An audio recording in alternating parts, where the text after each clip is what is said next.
This is Pet Life Radio. Let's talk pets.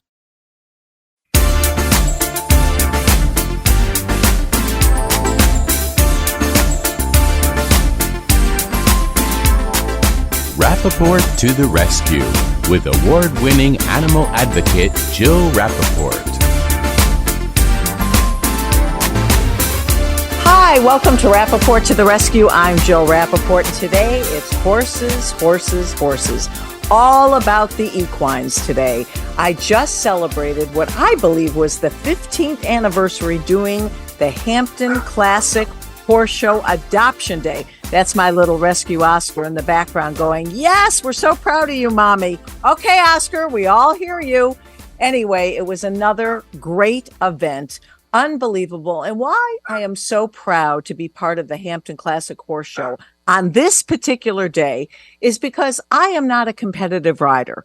I like to say that the only jumps I go over are the ropes at a Ralph Lauren sample sale. Okay? I don't show. I'm not competing. My horses would live in the house if they could. But what's so great about this show is that every year they have this wonderful adoption day. And this year was another incredible event. Equus Foundation hosted the event, the incredible Valerie Angeli. And this fall, they are celebrating their 20th anniversary. And it's so wonderful to see an event like this honoring and paying homage to animals in need. Because let's face it, this horse show caters to some of the most fancy, amazing animals in the world, priced in the millions. Let's be honest. This is a privileged sport. These riders have incredible lives. And yet this event is all about giving back, taking care of animals in need. So again, I was so proud to be part of it. Georgina Bloomberg, the incredible equestrian, daughter of former Mayor Michael Bloomberg, always does this event. It's because of her that this was possible this year. We had horses, ponies, minis. I almost took a mini home. It is an incredible event because you look at these horses, they are as beautiful as some of the Hampton Classic contenders, and they're in need of a home. And we also have various shelters from all around that show up and literally bring dogs, amazing animals that need a home. So I am so proud to be part of this event. And thank you to Equus. Thank you to the Hampton Classic Horse Show, Shanette Barth-Cohn, who runs it. It's really a privilege for me. And again, I will see you next year. So on the topic of horses, horses, horses, well, the Hampton Classic had probably one of the best Grand Prix events ever. Okay, this was such an exciting event. It was at full capacity after COVID. 1 year it shut down completely. And last year people were just getting their sea legs back, wanting to feel comfortable going to the show again. So this year, needless to say, it was packed. And what an event it was. First of all, the winner is our guest today. He is Karl Cook from California. How do you like that for alliteration? And what's so great about Karl and why I wanted him to be our featured guest today, not only did he win one of the greatest horse shows of all time, I believe the winnings are $410,000 for winning the Hampton Classic on Sunday. He won by, I believe, 0.2 of a second. We will confirm that with him. It is show jumping at its greatest. I've never seen jump so high, and you have to do it in record time. You're not only jumping literally so high, you have to race around the course and make sure you're the fastest one. So Karl won the show for the first time. And what I love about this guy and why he's a guest today on Rappaport to the Rescue is he is a huge animal advocate. Everything you read about Karl is all about rescuing, adopting, neutering, spaying. He has beautiful bulldogs. One's name is Blueberry, and another one, an English bulldog, looks like to me, named Tank. He rescues everything. He was once married to Kaley Cuoco, the actress who doesn't adore her, and together they did so much for rescue and adoption. So I am really excited not only to meet this superstar equestrian, but a real hero out of the ring because of what he does for animals in need. So coming up, we will have Karl Cook, the winner of this year's Hampton Classic Grand Prix and a true animal advocate. Stay tuned. Take a bite out of your competition Advertise your business with an ad in Pet Life Radio podcasts and radio shows. There is no other pet-related media that is as large and reaches more pet parents and pet lovers than Pet Life Radio. With over 7 million monthly listeners, Pet Life Radio podcasts are available on all major podcast platforms, and our live radio stream goes out to over 250 million subscribers on iHeartRadio, Odyssey, TuneIn, Stitcher, and other streaming apps. For more information on how you can advertise on the #1 pet podcast and radio network, visit PetLifeRadio.com/advertise today. Let's Talk Pets on PetLifeRadio.com.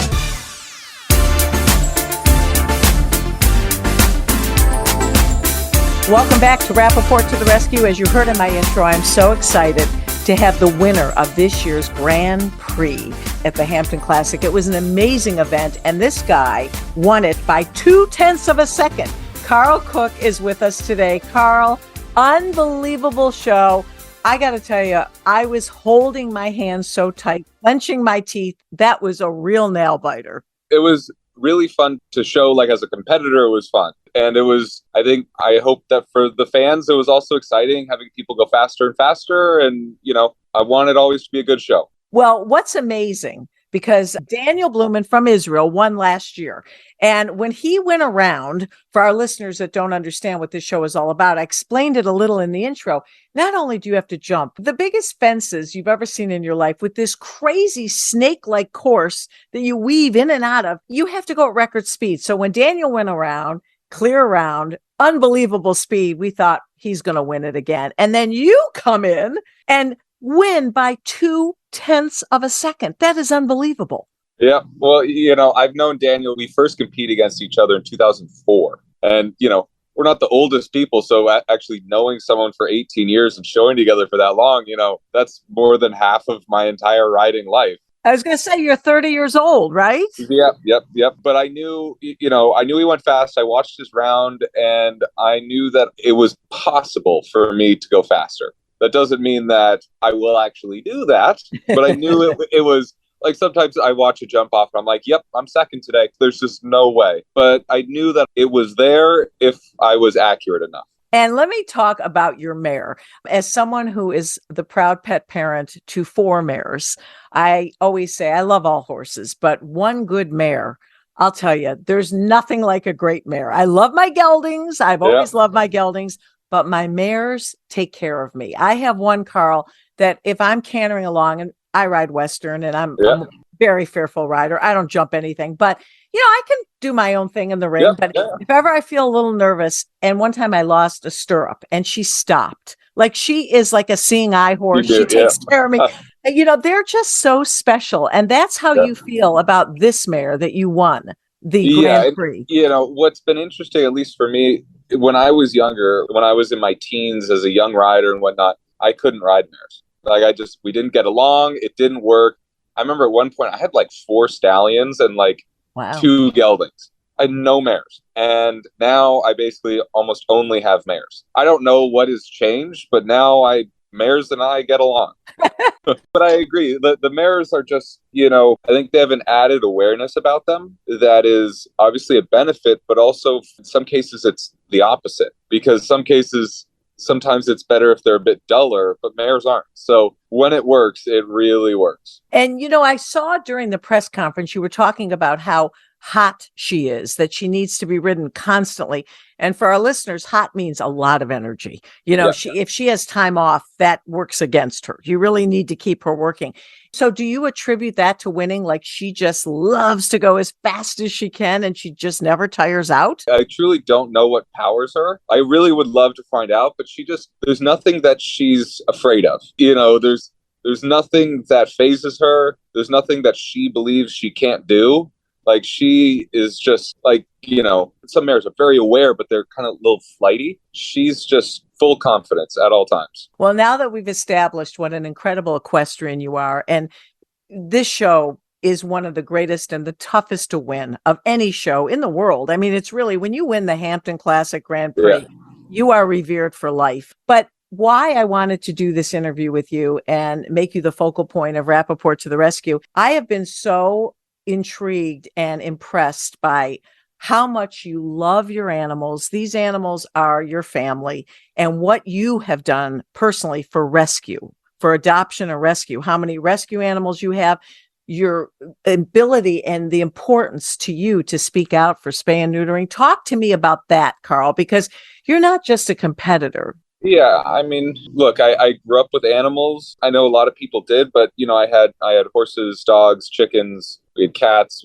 and I think there's a difference between having an animal and actually seeing that animal not for what you do for them, but what they do for you. I think it's a different connection. You see value that they are doing to you as opposed to they're just a convenience, And, I got into rescue, a couple of years back, and I started to think, there's so many dogs, more focus on dogs. There's so many dogs being produced, but there's only so much density, like for, a population of 1 million people, there's only so many households that can have a dog or Right. 2 dogs.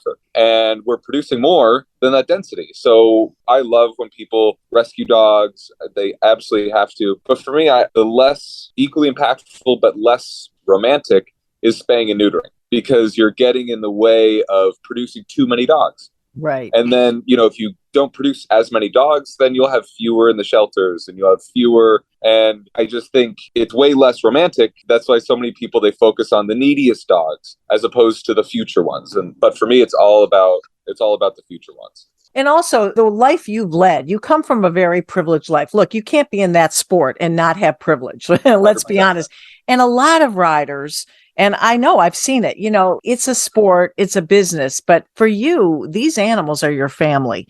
And you have learned at a very young age, and you've obviously, and thank goodness, carried it throughout your adult life to really take care of them. I mean, it's almost passé to say they're my family because, everyone would say their dog is their family. But, I was raised to love the animal. So it's just normal for me. They're actually like my family members. So for me, that's normal. I understand, I understand for other people it's different, but it's just normal for me.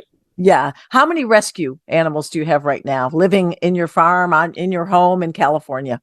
So we have a couple horses at the ranch. Then we have 2 mini horses, 1 dwarf horse, 1 dwarf donkey. And then I have Blueberry, who's sitting behind me. And I wish I could have more dogs. I really do. It's just hard on the road when I spend so many months on the road to have that many dogs. But it's as much as I can. And Tank, you have an English bulldog? Is his name I have Tank? an English bulldog, and he's great. He's 10 as an English bulldog, and that's old. So Yeah. He doesn't travel anymore, but I have a lady in San Diego that takes great care of him. He loves going to the beach, but he's not very, he doesn't have a lot of endurance. So they take a red flyer wagon.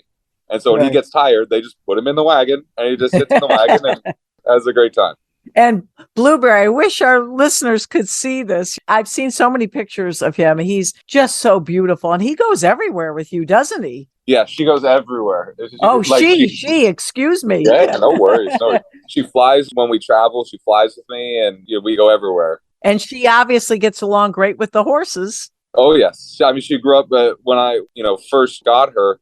I think she spent 1 day at home and then we went straight to a horse show. Oh, my God. So she's really used to being around the horses. And I think she probably gives you good luck, good energy, right? Yeah. I mean, when you feel more at peace, you always do better when you show. And I think, at least for me, definitely, having Blueberry around helps with that immensely. Well, you came to our attention, and I learned all about you when you were married to the very talented Kaley Cuoco, obviously from The Big Bang Theory and The Flight Attendant. And what was so great about the two of you, the reason I noticed everything about you and her is what you have done, the two of you together starting for rescue. And obviously, I know you guys are on great terms now. Did she inspire you to get more into rescue, or was it the other way around? Yeah, because she was very into rescue. And so, I go along with it. I love the animals. So I was fully supportive of all of that. And then, like I said earlier, then I started to look at the problem.